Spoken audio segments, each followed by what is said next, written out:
थोड़ा बहुत ईमान है लेकिन अमले साले नहीं है। ईमान भी जरूरी है और अमले साले भी जरूरी है।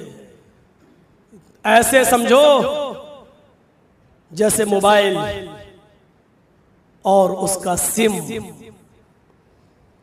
आपके पास मोबाइल है लेकिन सिम नहीं है तो बेकार।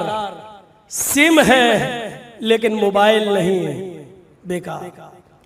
मोबाइल आपका 1 लाख का ही क्यों ना हो, एप्पल का मोबाइल हो, बहुत कीमती, लेकिन उसमें सिम नहीं पड़ी है, 10-20 रुपए बैलेंस भी नहीं है, तो आपका 1 लाख रुपए का मोबाइल बिल्कुल बेकार। आपके पास सिम है, 1 लाख रुपया बैलेंस भरा पड़ा है, लेकिन आपके पास सिम ही है, मोबाइल नहीं है, तो सिम को लगा के थोड़ी हेलो हेलो कर लोगे। सिम है तो मोबाइल जरूरी, मोबाइल है तो सिम जरूरी। जब दोनों होंगे तो फायदा होगा, तो बातचीत होगी। ईमान है तो अमले स्वाले भी जरूरी, अमले स्वाले है तो ईमान भी जरूरी। ईमान है अमले स्वाले नहीं तो हमारी जिंदगी बेकार, अमले स्वाले है लेकिन ईमान नहीं तो हमारी जिंदगी बेकार। ईमान के साथ साथ अमले स्वाले। हजरत अब्दुल्ला इब्ने उमर बीमार होते हैं, उनके बचने की कोई उम्मीद नहीं रह जाती है।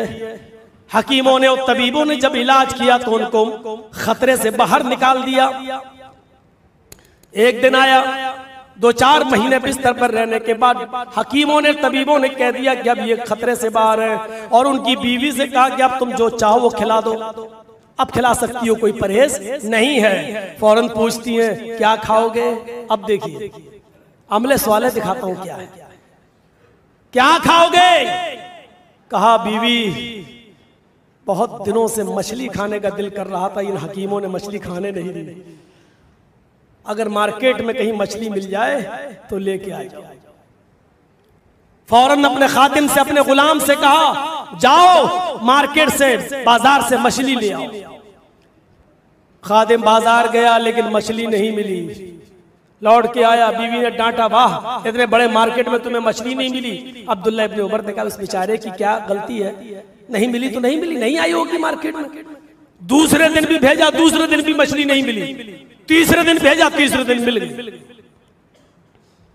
बीवी ने अच्छी तरीके से धोया, बनाया, तेल में भूना और पकाकर जब तैयार किया और उसके साथ पराठा बनाया, और जैसे ही दस्तरखान पर रखा और अपने शौहर को उठाकर अपने सीने से लगाया, सहारा दिया और पराठे का एक लुकमा तोड़कर मछली लगाकर उनके मुंह तक ले जा रही है। सुनिए नौजवानों, जैसे ही रोटी का लुकमा, पराठे का लुकमा मछली से लथपथ, मछली से डूबा हुआ उनके मुंह के, उनके होंठों तक जाता है, दरवाजे से आवाज आती है शैअन लिल्लाह, मुझे भी अल्लाह की राह में कुछ मिल जाए, मेरे बच्चों ने कई दिन से खाना नहीं खाया।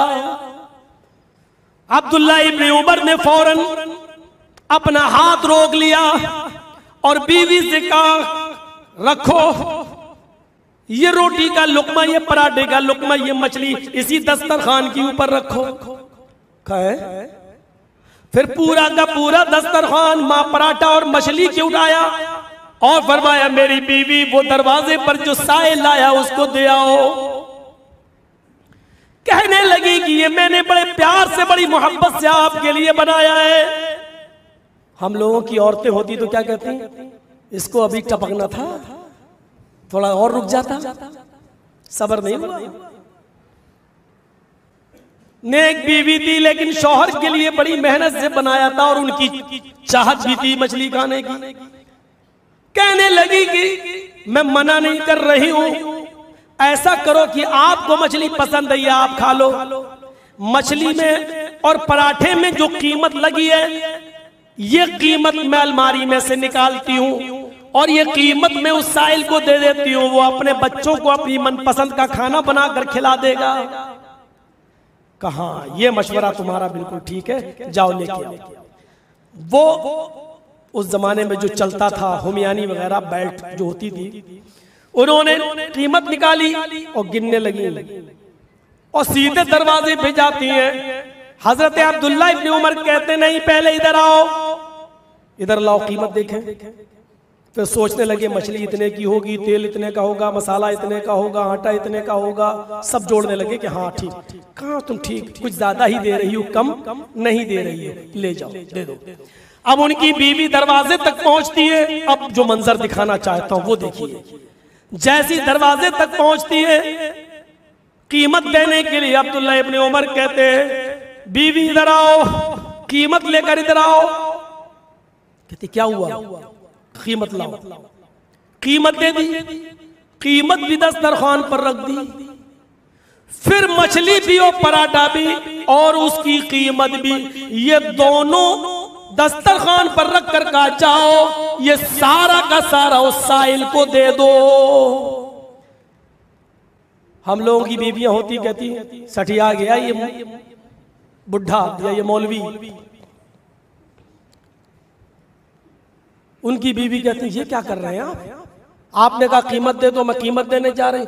मैंने जो कहा पहले वो करो, तुम्हारे सवाल का भी जवाब दूंगा, पहले वो दे दो। उसको देर हो रही है, दे के आ मछली भी, पराठा भी, कीमत भी। हाँ हजरत अब बताइए। मछली दे रहे थे, मैंने कहा कीमत ले दो, मैं कीमत देने गई। कीमत तक बात सही थी, मछली तो मैंने आपके लिए बनाई थी। फिर आपने मछली भी दे दी और कीमत भी दे दी। ईमान का असर देखिए। कुरान की आयत पढ़ते हैं अब्दुल्ला इब्ने उमर, फरमाया मेरी बीवी जब तुम कीमत देने जा रही थी तो मैं सोच रहा था आए अब्दुल्ला तुझे मछली ज्यादा पसंद है या कीमत ज्यादा पसंद है? तो मैं किसी नतीजे पर नहीं पहुंच पा रहा था। मुझे कीमत ज्यादा पसंद है या मछली ज्यादा पसंद है, मैं किसी नतीजे पे नहीं पहुंच पा रहा था। मेरे जहन में कुरान की आयत आ गई, लन तनालुल बिर्रा हत्ता तुनफिकू मिम्मा तुहिब्बून। तुम उस वक्त तक नेकी हासिल नहीं कर सकते हो, उस वक्त तक तुम सवाब नहीं पा सकते हो जब तक कि उस चीज को तुम अल्लाह की राह में खर्च न करो जो तुम्हें सबसे ज्यादा पसंद है। मेरी समझ में नहीं आ रहा था कि मछली मुझे ज्यादा पसंद है या कीमत, इसलिए मैंने दोनों की दोनों चीजें मैंने दे दी।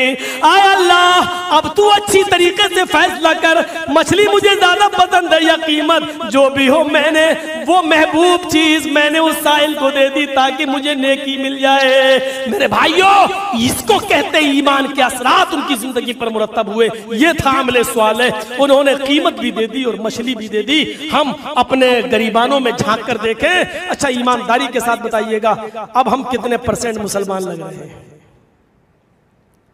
हम लोग तो कुछ कहने के हकदार ही नहीं है, लेकिन सोचने के लायक तो है कि हम कितने % मुसलमान हैं। इन वाकयात की रोशनी में हम कैसे लग रहे हैं? इन वाकयात की रोशनी में हम कैसे लग रहे हैं? हजरत अब्दुल्ला इब्ने उमर ने फौरन क्या कहा? मछली भी दे दो और कीमत भी दे दो। जरा अंदाजा लगाइए वो कौन से ईमान के असरात थे जो इंसानी जिंदगी पर मुरत्तब होते थे। वो क्या था जज्बा? अल्लाह के रसूल के पास आती है वो एक औरत, और आते ही सीधे कहती है आए अल्लाह के नबी सल्लल्लाहु अलैहि वसल्लम मेरे ऊपर हद जारी कर दीजिए।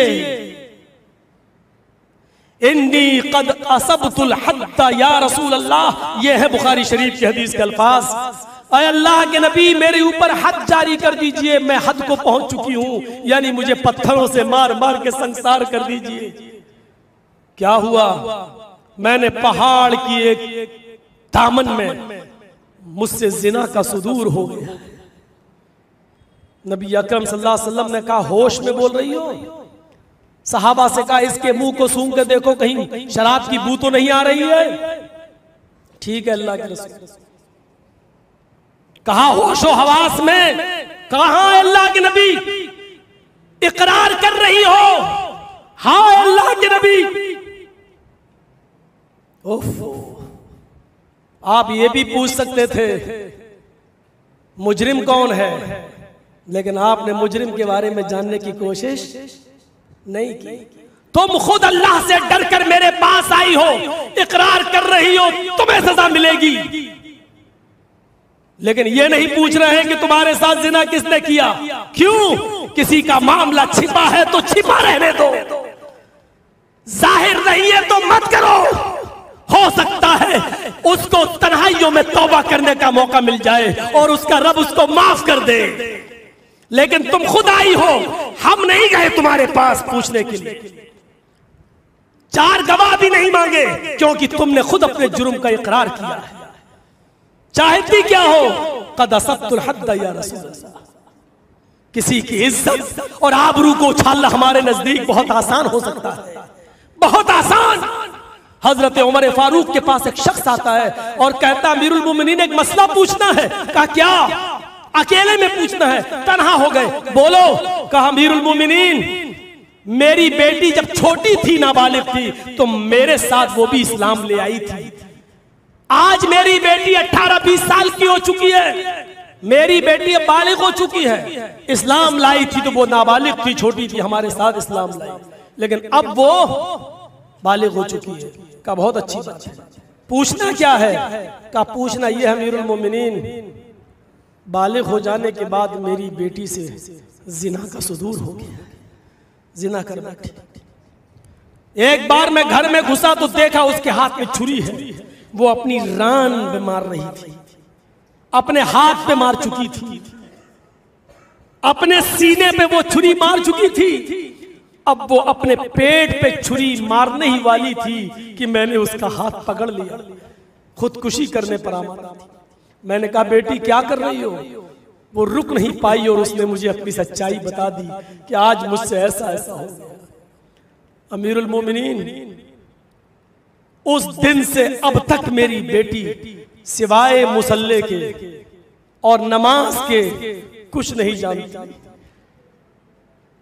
मुसल्ला बिछाया, नमाज पढ़ी, तौबा और इस्तिग़फ़ार, तौबा और इस्तिग़फ़ार, तौबा और इस्तिग़फ़ार। थोड़ा बहुत 2-4 लुक़मा खाया, फिर मुसल्ले पे, फिर तौबा और इस्तिग़फ़ार। मैं बाप हूं, मैं गवाही देता हूं, उसकी आंखों से इतने आंसू गिरे हैं, मुझे उम्मीद है कि मेरे रब ने मेरी बेटी के आंखों के आंसुओं से इस स्याही को धुल दिया होगा, मुझे उम्मीद है। कहा मेरे पास क्यों आए हो? कहा मैं सिर्फ इतना जानने के लिए आया हूं कि अब मेरी बेटी का रिश्ता आ रहा है, शादी का पैगाम आ रहा है, लड़का बहुत नेक है और दीनदार है। मैं उस दीनदार लड़के को खोना नहीं चाहता हूं, मैं चाहता हूं कि मैं अपनी बेटी का निकाह उसके साथ कर दूं।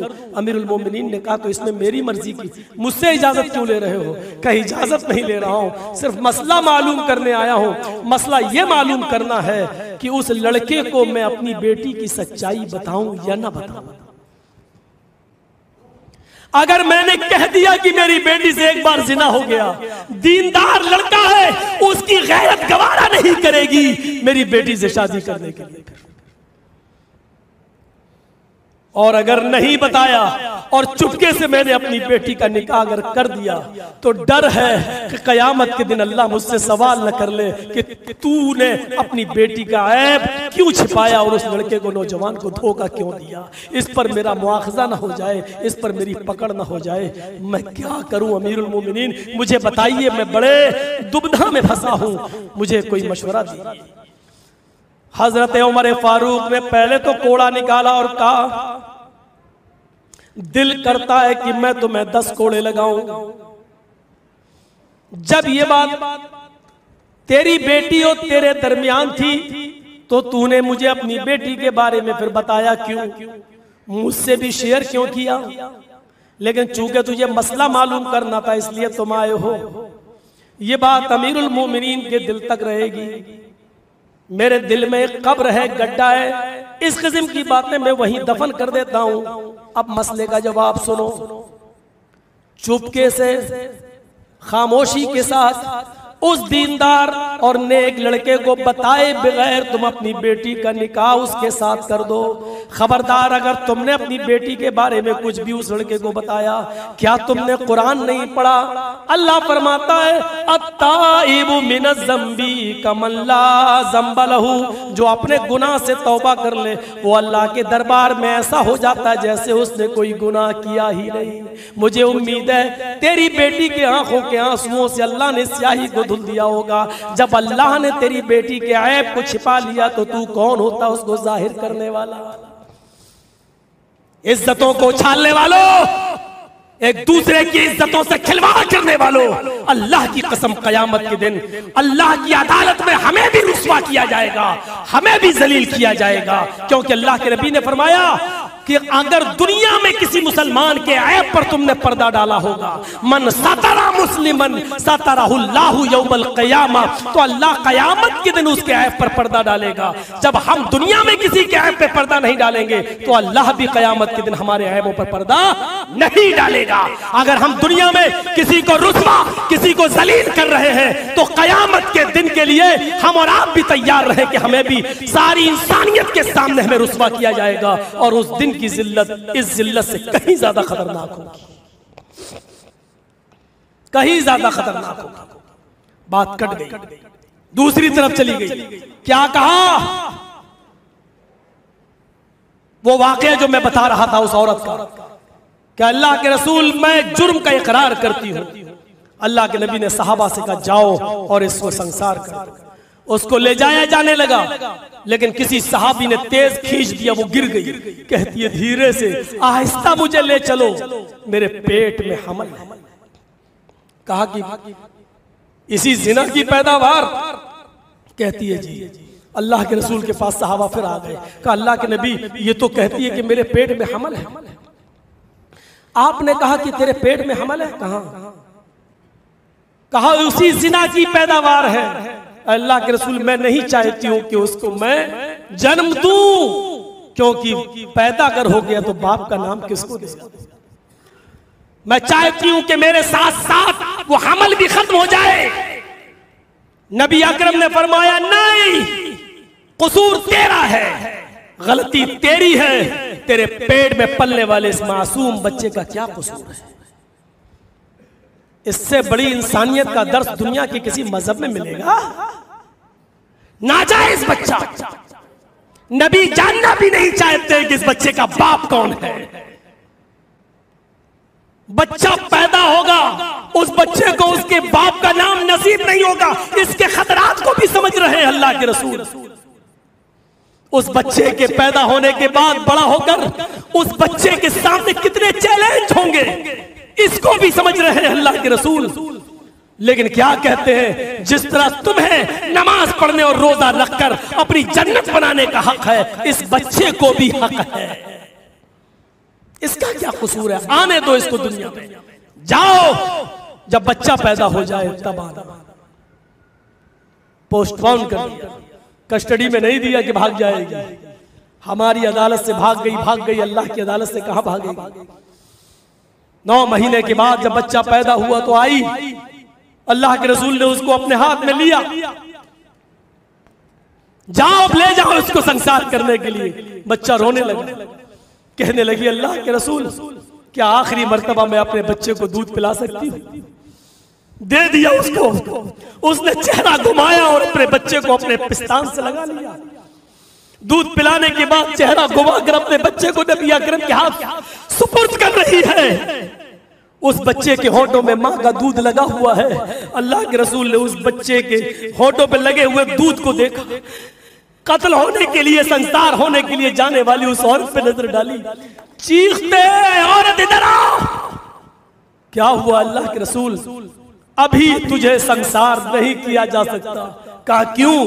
कहा मोहम्मद इतना बेरहम नहीं है। इस बच्चे की ग़िज़ा तेरे पिस्तान में अभी मौजूद है, उसका हक मार कर और तुझे कत्ल करने का हुक्म दे दे। नहीं, जब तक ये बच्चा तेरा दूध ना छोड़ दे और रोटी ना खाने लगे तब तक तुझे कत्ल नहीं किया। फिर मुलतवी हो गई, जल्दी से रोटी खाना सिखला दिया, लेके आई। अल्लाह के रसूल देखिए रोटी खा रही है। अल्लाह के नबी ने कहा खातून अब हमारे पास और कोई बहाना भी नहीं। शरीयत मोहम्मदी के पास अब कोई गुंजाइश नहीं है। अल्लाह के कानून में जितनी ढील में दे सकता था उतना दिया। अब तेरे लिए गुंजाइश का कोई रास्ता मेरी अदालत में भी नहीं है। लो, इस बच्चे को कौन संभालेगा?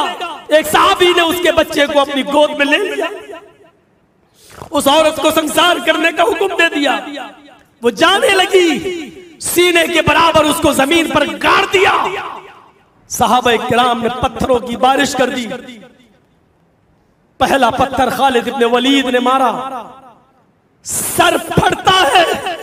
पहले पत्थर से ही सर फटा और खून का फव्वारा निकला और खालिद इब्न वलीद के कपड़ों पे खून की छींटें आ गई।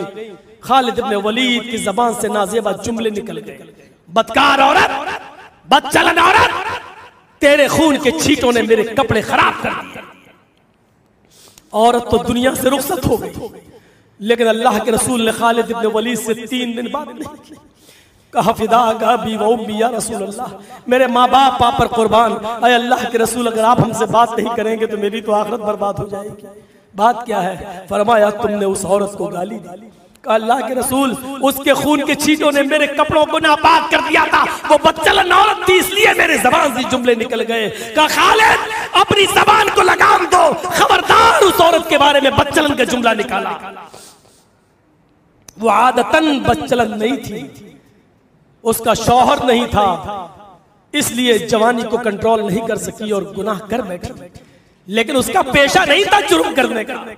लेकिन उस जुर्म के बाद उसने अल्लाह की अदालत में सजा भुगतने के बाद ऐसी सच्ची तौबा करी है, ऐसी सच्ची तौबा की है कि आए खालिद, उस एक औरत की तौबा को इस मदीने के 70 गुनाहगारों पर डाल दिया जाए, और ऐसे गुनाहगार जो जहन्नम में दाखिल होने के बिल्कुल दरवाजे पर हो जहन्नम के, अगर उनके सरों पर इस औरत की तौबा को डाल दिया जाए तो इस एक औरत की तौबा से उस मदीने के 70 के 70 गुनाहगार भी बख्श दिए जाएंगे और उनकी भी मग़फ़िरत कर दी जाएगी, वो भी बख्श दिए जाएंगे। ये कौन सा ईमान था? ये कौन सा अमले साले था? ये कौन सा जज्बा था? कौन सा खौफ था? कौन सा डर था जो इस बात से दूर कि अल्लाह के रसूल क्या सोचेंगे, सहाबा क्या सोचेंगे, मेरे इंतकाल के बाद क्या चर्चे होंगे, उससे दूर, उससे कतई ताल्लुक। अल्लाह के नबी से कह रही है इन्नी कद असब्तुल हद्द या रसूल अल्लाह, और अल्लाह के नबी मैं हद को पहुंच चुकी हूं, मुझे संसार कर दो। ये कौन सा ईमान था? कौन से ईमान के असरात थे जो इस औरत की जिंदगी पर मुरत्तब हुए हैं? मेरे भाइयों, यहां तो अगर हम किसी को नवाजे भी चंद दिरहमों दीनार से तो उसकी भी हम फोटो खिंचवाते हैं, उसको भी सोशल मीडिया पे डालते हैं, उसको भी हम व्हाट्सएप पे डालते हैं और चाहते हैं कि हमें वाहवाही मिले। अगर किसी को उभारना है तो एक अलग बात है। मैंने पहले ही कहा था कि दिलों के हालात को तो अल्लाह बेहतर जानता है। अगर उकसाना है किसी को कि देखो ये लोग इतनी दीन की खिदमत कर रहे हैं, इतना सदका और खैरात कर रहे हैं, हमें भी करना चाहिए, अगर ये नियत है तो ठीक। लेकिन ये नियत है कि लोग मुझे बहुत बड़ा सखी कहें, बहुत बड़ा दाता कहे, देने वाला कहे, तो याद रखना सब कुछ देने के बाद भी आपने कुछ नहीं किया, बेकार है। हमें अपनी जिंदगी पर नजर डालना चाहिए। इल्लल्लज़ीना आमनू व अमिलु स्वालिहाति व तवासौ बिल हक़्क़ि व तवासौ बिस सब्र। 8:30 बज गए, 1.5 घंटा हो गया, थोड़ा सा वक्त मुझे और दे दीजिए। व तवासौ बिल हक़, हक बात हमेशा, कोई कंप्रोमाइज नहीं, हक बात में किसी के साथ कोई कंप्रोमाइज नहीं। जातियात का मामला है, समझौता कर लो। नबी सुलह हुदैबिया लिखो, बहुत सी बातें कही गई। मेरे आदमी आएंगे, आपको वापस करना पड़ेगा, आपका आदमी आएगा, मैं वापस नहीं करूंगा, सारी शर्तें मंजूर। मेरे आदमी तलवार लेके घूमेंगे, आपके आदमी को तलवार नहीं लेने दिया जाएगा, ठीक, ये भी मंजूर। इस साल तुम्हें ना उम्रा करने दिया जाएगा ना हज, जाओ आइंदा साल आ सकते हो, ये भी मंजूर। आइंदा साल आओगे तो 3 दिन से ज्यादा मक्के में रहने की इजाजत, ये भी मंजूर। इतना दबकर समझौता। और लास्ट में क्या कहा, मुहम्मदुर रसूलुल्लाह को ये शर्तें मंजूर हैं। कहा ये रसूलुल्लाह काटो। देख रहे हैं आप, रसूलुल्लाह काटो।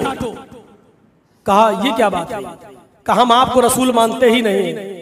कहा मुहम्मदुर रसूलुल्लाह में रसूलुल्लाह काटो, नहीं काटते हो तो समझौता कैंसिल।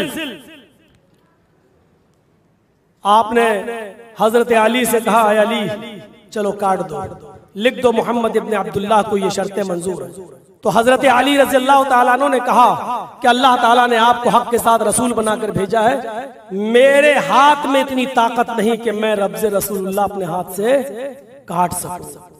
तो अल्लाह के नबी ने कहा अच्छा मुझे बताओ कहां लिखा है, कहां लिखा है, मैं खुद काट देता हूं। हजरत अली ने इशारा किया, फिर अल्लाह के रसूल ने अपने हाथ से लफ्ज़े रसूलुल्लाह काट दिया। मैंने बताने का मकसद यह है मेरा कि समझौता हुआ, जातियात का मामला आया, आपने समझौता कर लिया।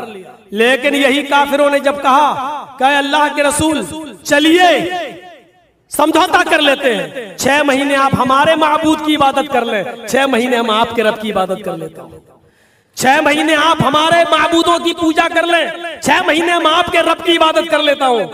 तो अल्लाह के रसूल सल्लल्लाहु अलैहि वसल्लम ने इस पर कोई समझौता नहीं किया और हक के साथ खड़े हुए और क्या कहा, ला अअबुदु मा तअबुदु, मैं जिनकी इबादत करता हूं तुम उनकी इबादत नहीं करते, और मैं कर भी नहीं सकता जिनकी तुम कर रहे हो, और तुम भी नहीं कर सकते जिसकी मैं कर रहा हूं। इसलिए फैसला सुनो, 2 टोक कहा, लकुम दीनुकुम वलिया दीन, तुम अपने दीन पर रहो, हमारे लिए हमारा दीन, तुम्हारे लिए तुम्हारा दीन और हमारे लिए हमारा दीन।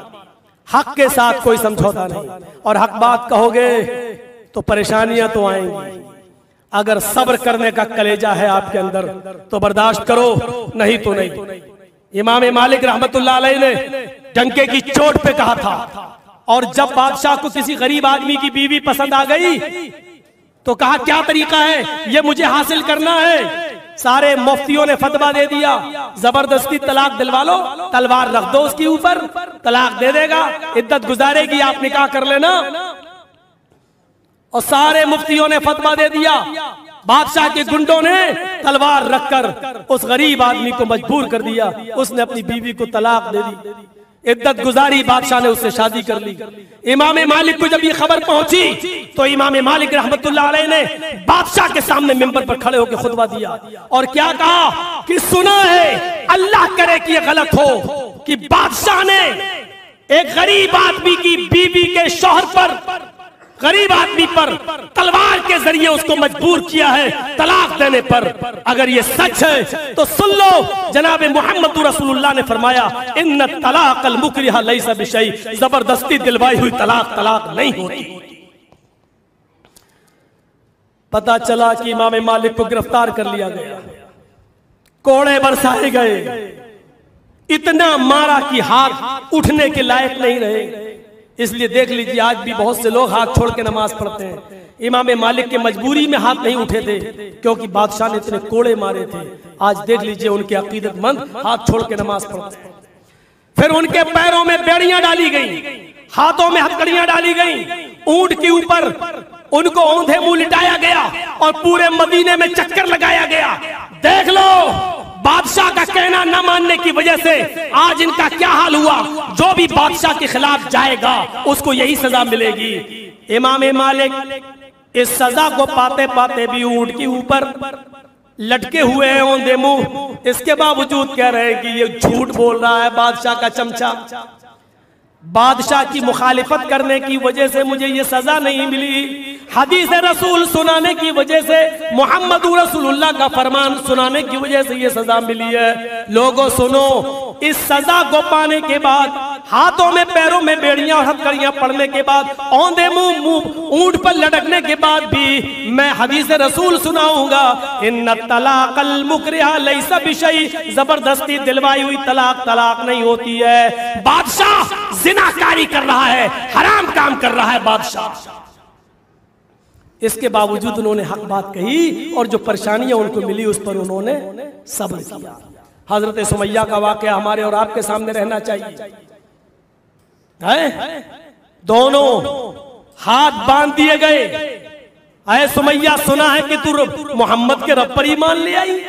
कहा जब सुनी लिया तो छुपाना कैसा। हाँ ले आई। छोड़ दे। कहा नहीं छोड़ सकती।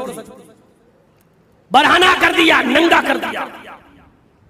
अम्मार बेटा सामने खड़ा है, यासिर शौहर सामने खड़ा है। तेज धार नेजा लाया गया। सुमैया रज़ी अल्लाह ताला अन्हा के शर्मगाह में उस नेज़े को दाखिल कर दिया गया। इस तरफ से डाला गया और उस तरफ पार कर दिया गया। हाथ बंधे थे, नजरें आसमान पे डालती है और जुमले क्या अदा होते हैं। सब्बित क़दमैया अला दीनिक या रब्बी, ऐ मेरे रब इस हाल में मेरे कदम को अपने दीन पर साबित रखना। उसने ये नहीं कहा अल्लाह मुझे बचा ले, अल्लाह मेरी मदद फरमा, अल्लाह मेरी जान न जाए, ये नहीं कहा उसने। भीख नहीं, उसने क्या कहा, या रब्बी सब्बित क़दमैया अला दीनिक, अल्लाह कहीं इसकी दी हुई सजा मुझसे मेरा दीन न छीन बैठे, आखिरी वक्त में कहीं मेरे हौसले पस्त न कर दे। अल्लाह जाते जाते, मरते मरते, शहीद होते होते अल्लाह मुझे अपने दीन पर साबित कदम रखना। हक भी बोली, सब्र भी कर रही है। सब्र का मतलब ये नहीं कोई मारे और हम पिटते रहे, सब्र। सब्र का मतलब होता है हौसला और चट्टान बन के खड़े हो जाना।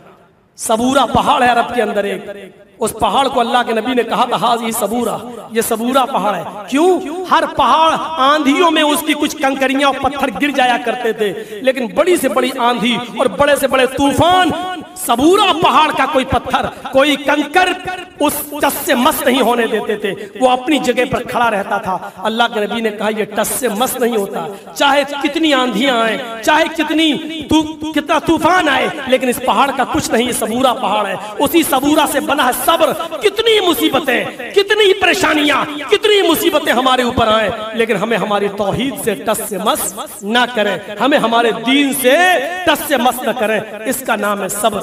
सब्र का मतलब ये नहीं कि जो मारे और हम पिटते रहे सब्र हो गया। तो मजबूरी है, आज पिटोगे नहीं तो और क्या करोगे। मजबूरी में पिट रहे हैं हम, मजबूरी में। मेरे भाइयों, कहा कि ऐसे नहीं मानेगी। इंदा में निहानी में नेजा का 2 ऊंट लाओ। एक ऊंट का चेहरा पूरब की तरफ कर दिया, एक ऊंट का चेहरा पश्चिम की तरफ कर दिया।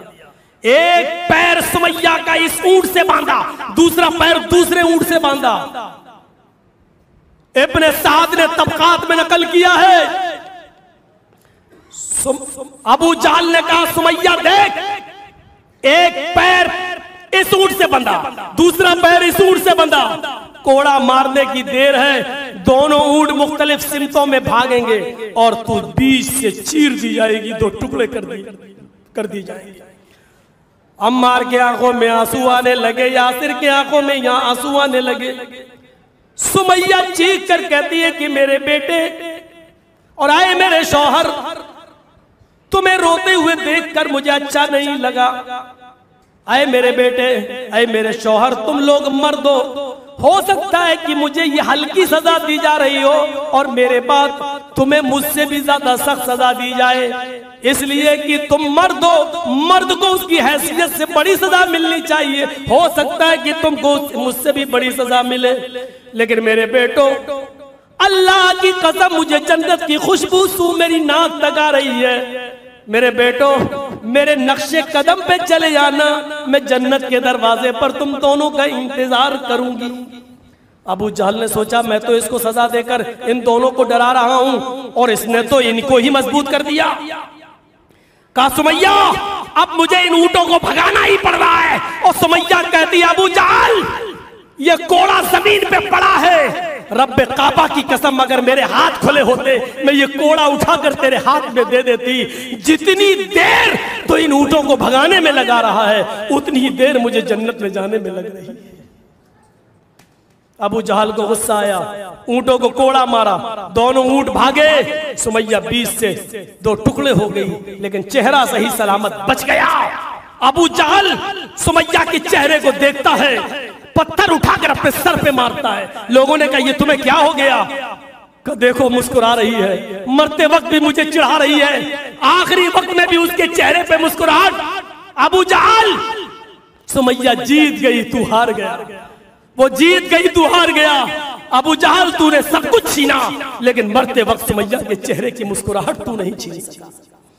मेरे भाइयों, ये दर्दनाक मंजर जब अल्लाह के नबी सल्लल्लाहु अलैहि वसल्लम ने सुना तो मिंबर पर खड़े होकर जो खुतबा दिया उसके अल्फाज देखिए। आपने कहा, अबू बकर फिल जन्ना, अय अबू बकर तुम अकेले जन्नत में जाओगे। उमर फिल जन्ना, अय उमर तुम अकेले जन्नत के अंदर जाओगे।